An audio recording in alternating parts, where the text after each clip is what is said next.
Guys welcome to my YouTube channel Sujeet Kumar Stambh classes गो। आज फिर से हम वीवीए ऑब्जेक्टिव एडमिशन 12th क्लास के लिए लेकर आ गए हैं। तो देखिए 26वां नंबर क्वेश्चन, आपको क्वेश्चन दिखाई दे रहा होगा। ये रात के क्वेश्चन बना रहा हूँ तो शायद कम दिखाई दे रहा होगा, ठीक है। वैसे अगर दिखाई दे रहा हो तो ठीक है। देखिए 26 नंबर क्वेश्चन है, 2 कूलम आवेश को एक बिंदु से दूसरे बिंदु तक ले जाने में 20 जूल कार्य की आवश्यकता होती है। तो इन दोनों बिंदुओं के बीच के वोल्ट में विभवांतर क्या होगा। ये तो परिभाषा ही दे दिया गया है और इसमें खाली आवेश का मान दे दिया गया है और ऊर्जा का मान दे दिया गया है, तो आप तो ज्ञात कर ही सकते हैं ना। देखिए परिभाषा में कहा जाता था कि यदि क्यू आवेश को अनंत से किसी बिंदु तक लाने में किए गए कार्य को क्या कहा जाता है, वह कहा जाता है विभवांतर कहा जाता है। जैसे मैं किसको भी बता रहा हूँ, देखिएगा। मान लिया जाए कोई क्यू आवेश है, ठीक है। इस क्यू आवेश को बिल्कुल बहुत अनंत से मतलब इन्फिनाइट का जगह पर है और किसी निश्चित बिंदु तक लाने में जो कार्य करना पड़ता है, जो हमको वर्क डन करना पड़ता है, लाने में जो वर्क डन करना पड़ता है ना, किसी बिंदु को अनंत से माने किस क्यू आवेश को किसी निश्चित बिंदु तक लाने में जो वर्क डन करना पड़ता है, इस क्यू आवेश को किसी निश्चित बिंदु तक लाने में जो वर्क डन करना पड़ता है उसी को हम कहते हैं विभवांतर। तो V बराबर क्या हो जाता है W/Q। और हमने क्वेश्चन में दिखाई दे रहा है कि जो आवेश का मान है वह 2 कूलम दिया गया है। 26 नंबर क्वेश्चन देखिए ध्यान से, 2 कूलम आवेश दिया गया है और जो कार्य दिया गया है ना 20 जूल कार्य की आवश्यकता होती है। तो यहाँ पे हम बना सकते हैं, विभवांतर ज्ञात करना है तो 20 जूल कार्य दिया गया है और 2 कूलम आवेश है, तो कट कर कितना आ जाएगा 10 वोल्ट विभवांतर आ जाएगा ना। विभवांतर का ऐसा मतलब क्या होता है, वोल्ट होता है। विद्युत विभव का ऐसा मतलब क्या होता है, वोल्ट होता है ना। अलेक्जेंडर वोल्टा ने विभवांतर का क्या बोलते हैं वोल्टामीटर का खोज किया था और उन्हीं के नाम पर वोल्ट भी रखा गया है। तो देख सकते हैं 27 नंबर क्वेश्चन। 26 नंबर क्वेश्चन का उत्तर हो जाएगा ए हो जाएगा, है ना। निम्नलिखित में कौन सदिश राशि है, निम्नलिखित में से कौन सा क्या है सदिश राशि है। तो जो सदिश राशि होता है ना वह है ऑप्शन के अनुसार, देखिए आवेश जो है से अदिश राशि है ना, और सदिश पूछ रहा है। आवेश का ऐसा मतलब क्या होता है, कूलम होता है। Q बराबर AIT सूत्र होता है, Q बराबर NE सूत्र होता है आवेश के लिए। बहुत सारा उससे न्यूमेरिकल ही बनते हैं, Q बराबर IT से भी न्यूमेरिकल बनते हैं, Q बराबर NE से भी न्यूमेरिकल बनते हैं। धारिता भी एक अदिश राशि है, Q बराबर CV होता है। तो Q बराबर CV जो होता है मित्रों, कोई Q बराबर CV, उसमें C जो होता है से धारिता होता है। तो C बराबर Q/V। इसी से हमने धारिता भी निकाला था, जो फैराडे मात्रक होता है, फैराडे प्रति मीटर, वो हमने ज्ञात किया था। तो आप यदि पिछला वीडियो नहीं देखे हैं तो देख सकते हैं, हमने ज्ञात किया था कि फैराडे प्रति मीटर और कूलम स्क्वायर प्रति न्यूटन मीटर स्क्वायर से कैसे आते हैं। अब देखिए नेक्स्ट क्वेश्चन है, निम्नलिखित में से कौन सदिश राशि है। तो इसको हम अभी नहीं बताए ना। तो धारिता भी क्या है अदिश राशि है, ठीक है, क्योंकि इसका डायरेक्शन तो होता है ना, डायरेक्शन भी रहना जरूरी होता है, वेक्टर रूल का पालन करना होता है, तभी जाकर सदिश राशि में इसको कह सकते हैं। विद्युतीय क्षेत्र तो इलेक्ट्रिक फील्ड तो एक सदिश राशि है ही, क्योंकि इसका डायरेक्शन जो होता है से पॉजिटिव से नेगेटिव की ओर होता है। तो इसका डायरेक्शन विद्युतीय क्षेत्र का क्या होता है, पॉजिटिव से नेगेटिव की ओर होता है। और विद्युत धारा जो है ना, विद्युत धारा भी एक अदिश राशि है। आपको यह है कि यह तो इसका तो डायरेक्शन होता है ना, देखते हैं तार में एक डायरेक्शन से दूसरा डायरेक्शन की ओर बढ़ता है, लेकिन डायरेक्शन आप वैसे देखते हैं, लेकिन वेक्टर रूल का पालन तो नहीं करता है ना। तो वेक्टर रूल का यदि पालन नहीं करेगा तो गलत हो जाएगा, है ना। वेक्टर रूल का पालन भी होना चाहिए। वेक्टर रूल के अनुसार होता है कि अगर 3 एम्पीयर दे रहे हैं, 4 एम्पीयर दे रहे हैं, तो किसी एंगल पर क्या होता है मैग्नीट्यूड निकालना पड़ता है ना। अगर 90 डिग्री पर हो तो √3 स्क्वायर प्लस 4 स्क्वायर हम लोग करेंगे तो कितना आ जाएगा, 4 चौका 16 और 3 3 9 5 आ जाएगा, है ना। लेकिन क्या होता है कि से हम 3 एम्पीयर दे रहे हैं, 4 एम्पीयर दे रहे हैं, तो 4 3 7 एम्पीयर हो जाता है। 5 एम्पीयर आता क्या है, नहीं आता। इसलिए वेक्टर रूल का पालन नहीं करता है। इसकी वजह से क्या होता है कि विद्युत धारा जो है सदिश राशि नहीं है बल्कि अदिश राशि है। तो विद्युतीय क्षेत्र एक सिर्फ सदिश राशि बच गया। इसका मतलब है कि 27 का C ऑप्शन ही सही होगा। अब देखते हैं 28 नंबर क्वेश्चन, विद्युत क्षेत्र में किसी विद्युत द्विध्रुव को घुमाने में किया गया कार्य कितना होता है। तो देखिए मैं कॉपी पे इसको बता रहा हूँ, आप ध्यान से देखिए।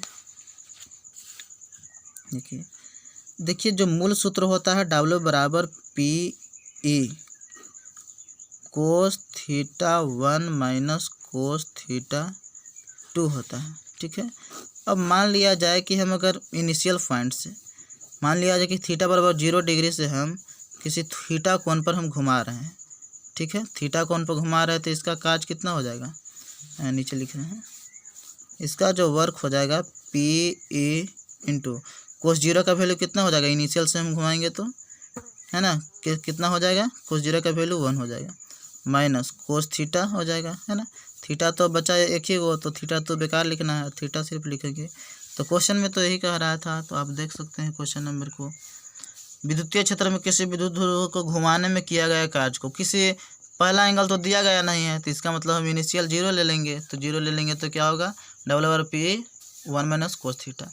अब मैं आपसे प्रश्न पूछता हूँ कि आप बताइएगा कि आप यह बताइएगा, यहाँ पढ़ देते हैं, आप बताइएगा कि थीटा 30 डिग्री से 60 डिग्री तक घुमाने में किया गया कार्य कितना होगा। 30 डिग्री से 60 डिग्री तक घुमाने में किया गया कार्य कितना होगा, आप कमेंट करके बताइएगा ये कितना बनेगा। ठीक है, तो इसका वैसे सही उत्तर 28 का ए हो जाएगा, डबल बराबर P into 1 minus cos theta.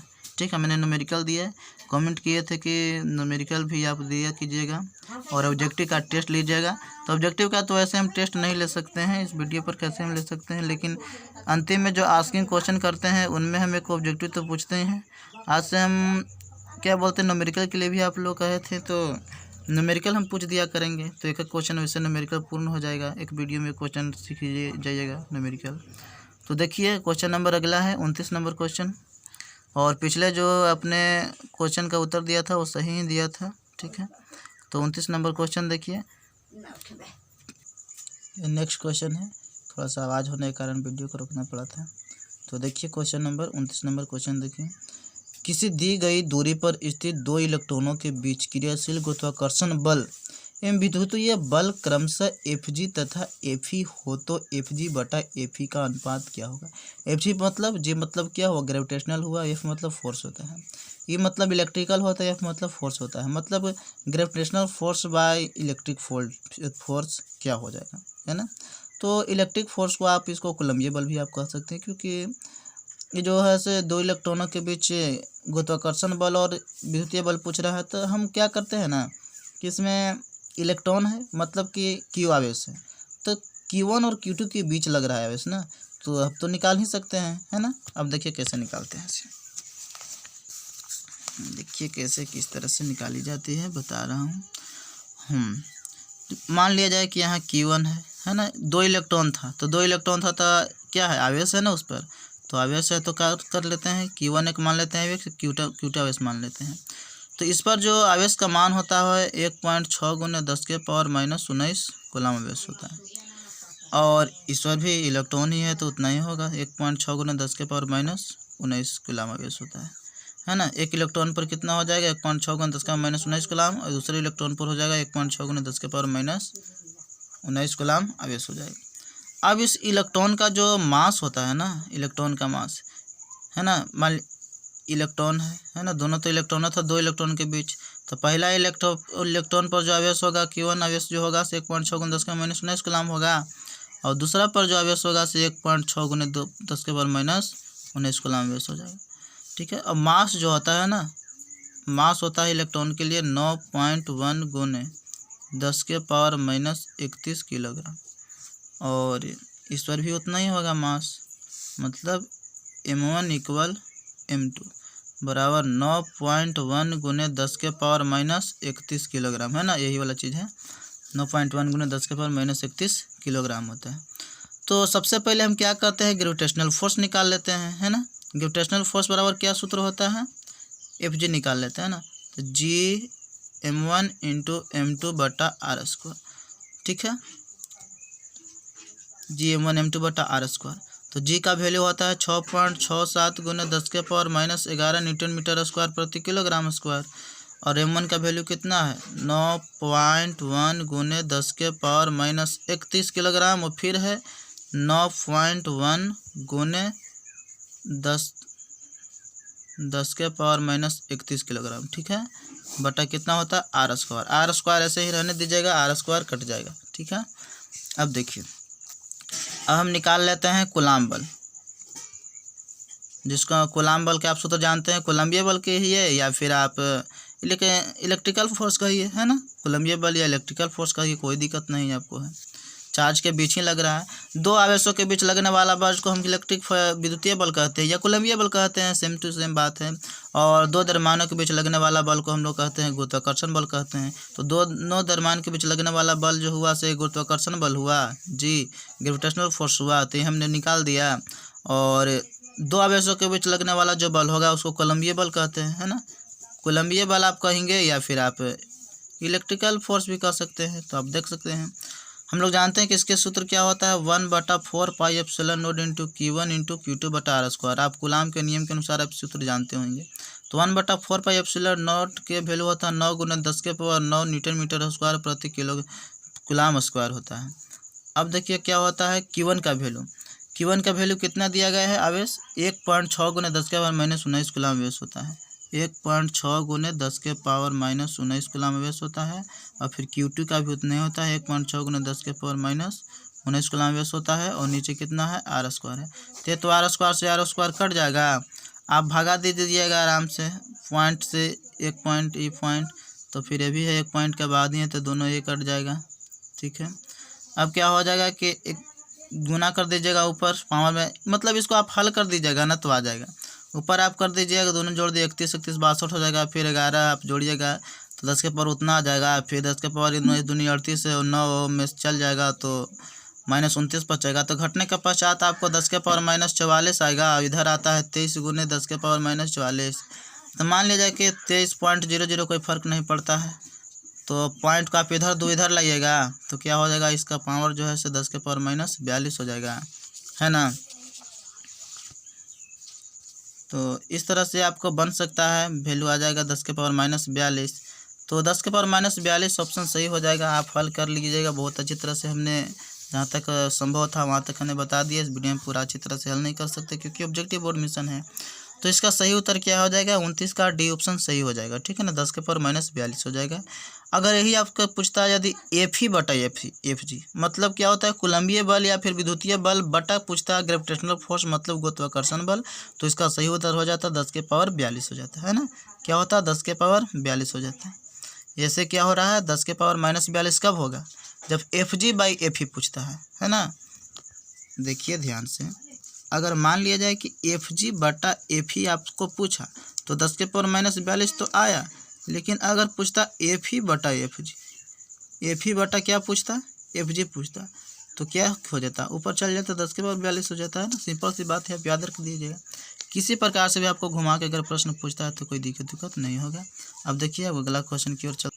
ये है अगला क्वेश्चन, एक समान विद्युतीय क्षेत्र में स्वतंत्र रूप से निलंबित विद्युत द्विध्रुव की स्थित ऊर्जा का मान महत्तम होगा जब द्विध्रुव आघूर्ण और विद्युतीय क्षेत्र के बीच का कोण होगा। तो हमने पिछले वीडियो में बताया था, लगभग तीसरा वीडियो ही था, और उसमें हमने बताया था कि जो इलेक्ट्रिक फील्ड के बीच जो कुछ एंगल पर जो लगते हैं स्थितिज ऊर्जा जो उत्पन्न होता है वह सूत्र होता है। जैसे मान लिया कि यह इलेक्ट्रिक फील्ड है, ठीक है, और इसमें जो विद्युत द्विध्रुव के कारण जो बल लगता है कुछ एंगल पर, ये इस इलेक्ट्रिक फील्ड में जो एंगल पर कुछ जो बल इसमें स्थितिज ऊर्जा जो उत्पन्न होता है वह होता है आपको हमने बताया था कि स्थितिज ऊर्जा E बराबर हो जाता है -PE cos थीटा बताया था ना, बताया था स्थितिज ऊर्जा -PE cos थीटा बताया था। तो -PE cos थीटा बताया था मित्रों। तो इसमें क्या हो जाएगा, पूछ रहा है प्रश्न में मैक्सिमम पूछ रहा है। देखिए कहने गया, हाँ इधर मैक्सिमम पूछ रहा है ना। देखिए स्थितिज ऊर्जा का मान महत्तम होगा जब द्विध्रुव आघूर्ण विद्युतीय क्षेत्र के बीच का कोण हो। कितना एंगल होना चाहिए मैक्सिमम होने के लिए, है स्थितिज ऊर्जा मैक्सिमम होने के लिए कितना एंगल होना चाहिए। स्थितिज ऊर्जा जो है यू जो है मैक्सिमम होने के लिए एंगल कितना होना चाहिए। अगर मान लिया जाए कि आप इसमें आप 90 डिग्री पुट करते हैं तो आप 90 डिग्री पुट कीजिएगा तब कितना हो जाएगा, 0 हो जाएगा।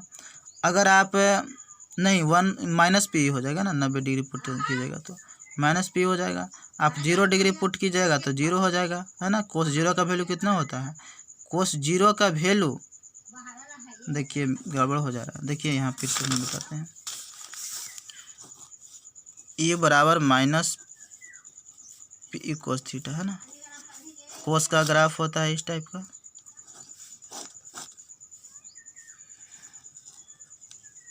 इस टाइप का ग्राफ होता है। तो 0 डिग्री देखिएगा पुट कीजिएगा, कोस 0 डिग्री का वैल्यू कितना होगा 1 हो जाएगा है ना। कोस 90 डिग्री का वैल्यू कितना हो जाएगा 90 डिग्री का 0 हो जाएगा। और 180 डिग्री का कितना हो जाएगा -1 हो जाएगा, -1 हो जाएगा कोस 180 डिग्री का वैल्यू। ठीक है, तो यदि सूत्र नहीं याद रहे तो आपको ग्राफ पता रहेगा तो आपको एंगल निकाल लीजिएगा है ना। देखिए तो अगर आप 0 डिग्री पुट करते हैं तो 1 वैल्यू आएगा, तो इसका तो वैल्यू 1 हो जाएगा कोस थीटा का, तो हो जाएगा कितना आ जाएगा -p आ जाएगा। और यदि पुट करते हैं 0 डिग्री पुट करते हैं तो क्या हो जाएगा 0 डिग्री आप 90 डिग्री पुट करते हैं, यहाँ 0 डिग्री हुआ, यहाँ 90 डिग्री हुआ। अगर 90 डिग्री कोस 90 डिग्री का वैल्यू पुट करते हैं कितना आ जाएगा 0 आ जाएगा। और यदि आप 180 डिग्री पुट करते हैं तो क्या हो जाएगा कोस थीटा का वैल्यू -1 आ जाएगा, तो इसमें लगा भी है माइनस पी है, तो -p e गुने -1 कितना हो जाएगा पी हो जाएगा। तो हमने प्रश्न पूछा गया है कि स्थिति ऊर्जा मैक्सिमम कब होगा, तो स्थिति ऊर्जा मैक्सिमम होने के लिए क्या करना होगा, सबसे ज़्यादा इसमें देखना है कौन बड़ा है, -p बड़ा है, 0 बड़ा है या p बड़ा है। तो मैक्सिमम तो p बड़ा है, तो इसके लिए एंगल कितना होना चाहिए 180 डिग्री होना चाहिए। तो 180 डिग्री होना चाहिए मतलब कि पाई होना चाहिए है ना। आपको तो पाई से रेडियन, रेडियन से पाई बदलना आ ही रहा होगा। पाई बराबर वैसे आप 180 डिग्री याद रख लीजिए है ना, पाई बराबर 180 डिग्री आप याद रखिए कितना होता है। अब इससे आपको जितना आपको 1 डिग्री का निकालना रहता है पाई बटा 180, 10 डिग्री का निकालना रहता है पाई बटा 80, 180 गुना 10 कर दीजिए। आपको अगर रेडियन निकालना हो तो 180 बटा पाई कर दीजिए, 10 पाई का है तो 180 बटा पाई, ऐसा करके आप निकाल सकते हैं, कुछ भी निकाल सकते हैं। इससे डिग्री निकल जाएगा, रेडियन निकलेगा, मतलब इससे इस संबंध से आप कुछ भी निकाल सकते हैं है ना। अब देखिए इस क्वेश्चन में आपको जो दी गई थी, एक समान विद्युतीय क्षेत्र में स्वतंत्र रूप से निलंबित विद्युत द्विध्रुव की स्थिति ऊर्जा का मान महत्तम होगा जब द्विध्रुव आघूर्ण आपको दिखाई दे ही दिया, विद्युतीय क्षेत्र दिखाई दे दिया, एंगल पूछ रहा है, तो सिंपल सी बात है कि बराबर माइनस की पी कोस थीटा आप इस्तेमाल कर दीजिएगा सूत्र है ना। तो ये इसका सही उत्तर हो जाएगा आपका पाई रेडियन, मतलब इसका 30 का डी ऑप्शन सही है।